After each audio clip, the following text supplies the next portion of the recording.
Good morning. Pastor Ed Kropa here from Hope Lutheran Church in Freehold, New Jersey, with day 11 of our Lenten devotions. It's Monday, March 1st, 2021. And again, we're using a devotional booklet from the Book of Faith Lenten Journey series called Beyond Question, written by Pastor Eric Burtness, which focuses on the many questions that Jesus asked in the Gospels, and questions that were not only pertinent and meaningful in his own day and among the people that he interacted with, but they're questions that, probing questions that still are important for us, probing questions that we need to think about ourselves as we take this walk of faith, especially this Lenten journey with Jesus to Jerusalem and the climactic events of Holy Week and, of course, Easter. The reading for this morning is Luke 6, verses 39 to 42. Jesus also told them a parable. Can a blind person guide a blind person? Will not both fall into a pit?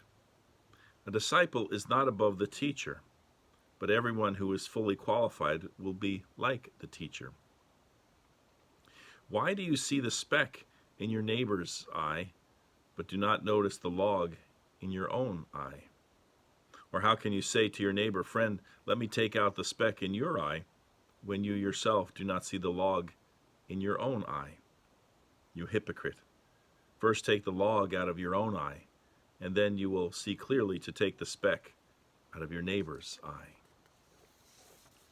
Of course, it's a saying, it's about judging others, the problem of judging others, of seeing the faults, sometimes the minuscule faults in others, while overlooking, completely missing the huge problems and faults in our own eyes, in our own lives, the big logs that are in our own lives compared to the specks in our neighbors.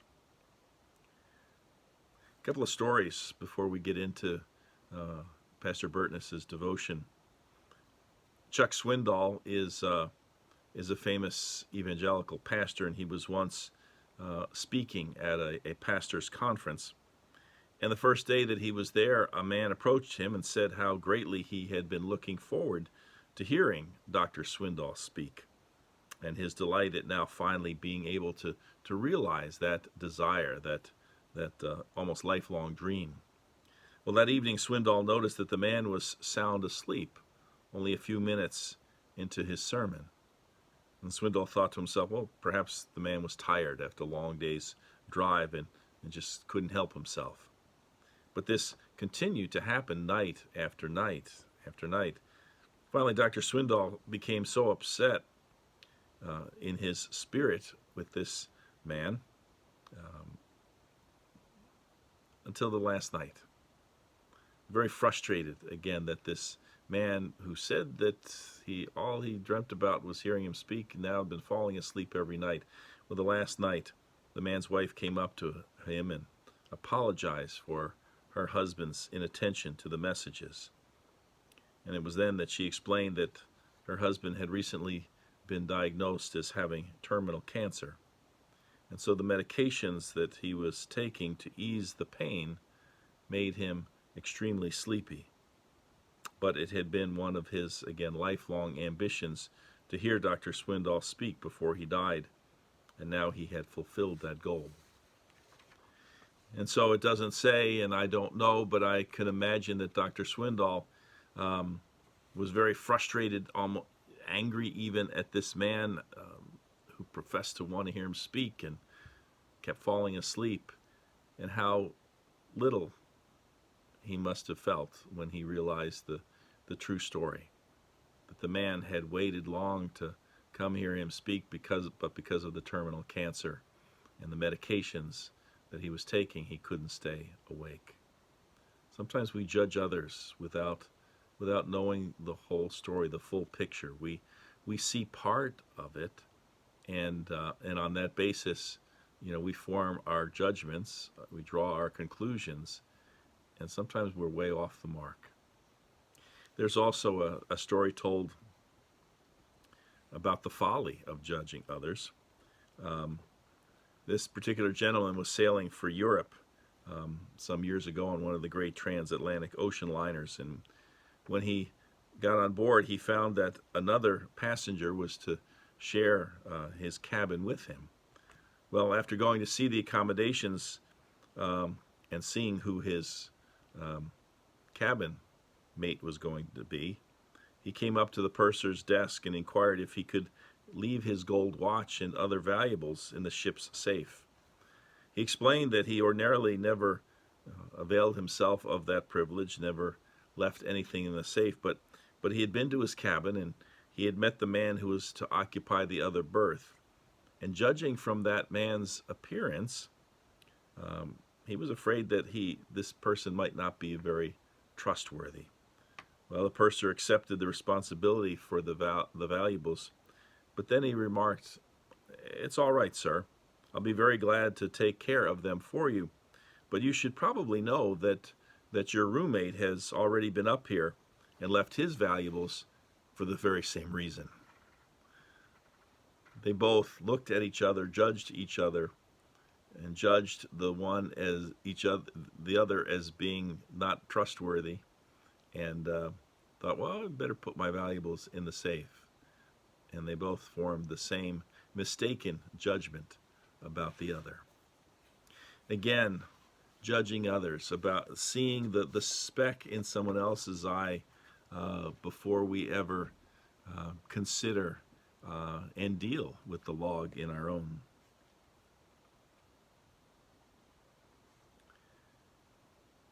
Again, from our reading, a disciple is not above the teacher, but everyone who is fully qualified will be like a teacher.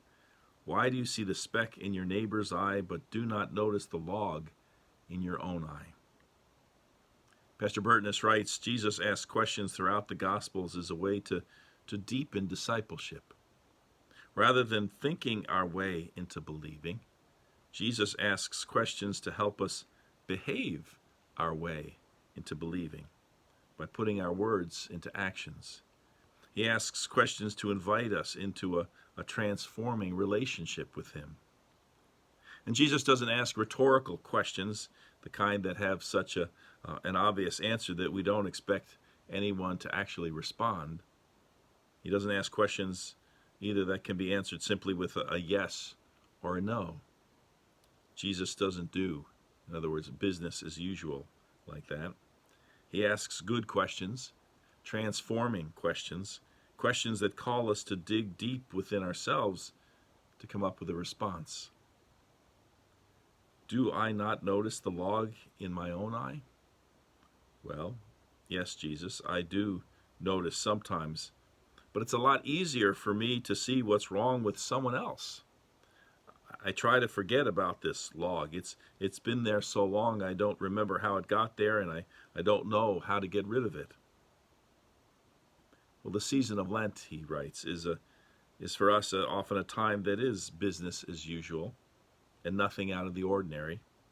But Jesus and his questions call us to something different. We're called to let go of those things that cloud our vision and that get between us and others, and us and God. We're called to be transformed on this Lenten journey and each day of our walk with Jesus. And then he quotes Philippians 4, verse 8. Finally, beloved, whatever is true, whatever is honorable, whatever is just, whatever is pure, whatever is pleasing, whatever is commendable, if there's any excellence, and if there's anything worthy of praise, think about these things.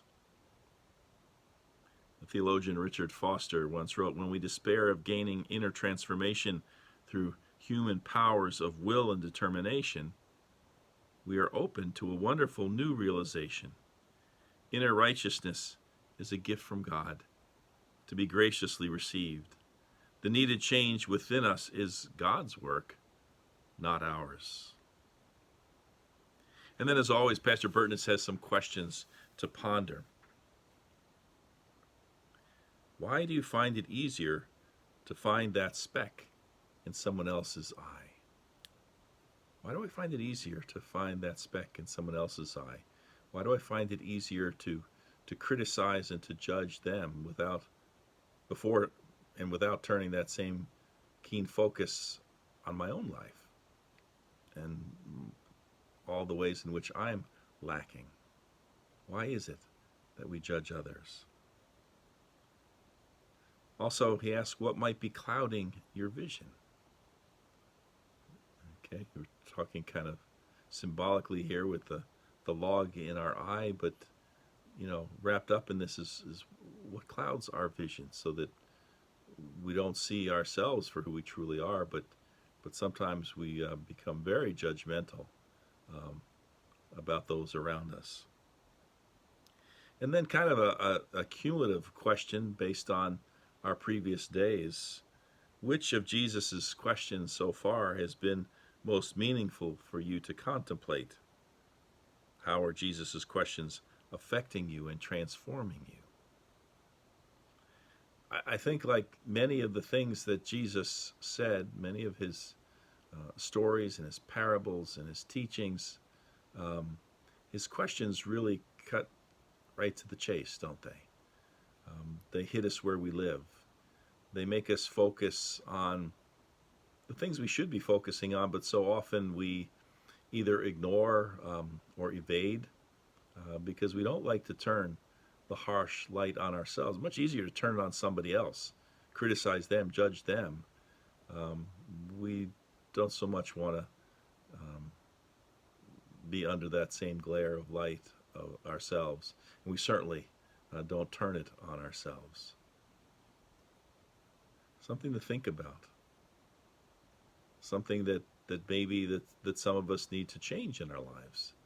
To not be so judgmental, not be so critical, and to maybe be more honest with ourselves and our own shortcomings, and then work and strive to improve and overcome them, knowing that we'll never accomplish this in any perfect way, that we'll always be a work in progress, but that with Jesus' help we can strive against those impulses in our lives that are negative, that are problematic, and in this instance particularly the ways in which we're so quick to judge and criticize others in a way that we would never want to be judged or criticized ourselves. Definitely some food for thought today, the first day of the week as we enter this new work week, this new school week. What would it be like to be less judgmental, not make snap judgments about how someone looks or talks or acts, because we don't typically have the whole story, the full story of who they are. And maybe we need to spend a little time, looking at ourselves before we look to judge others. Let's close with prayer. Passionate God, give me vision for what you truly want me to see. Grant me forgiveness for being quick to judge others. Give me compassion for those I encounter each day. And remove the log in my eye so I might see Jesus with fresh and clear eyes. Amen. Well, I hope you have a great start to your week, and looking forward as always to being back together with you again tomorrow morning. Till then, take care.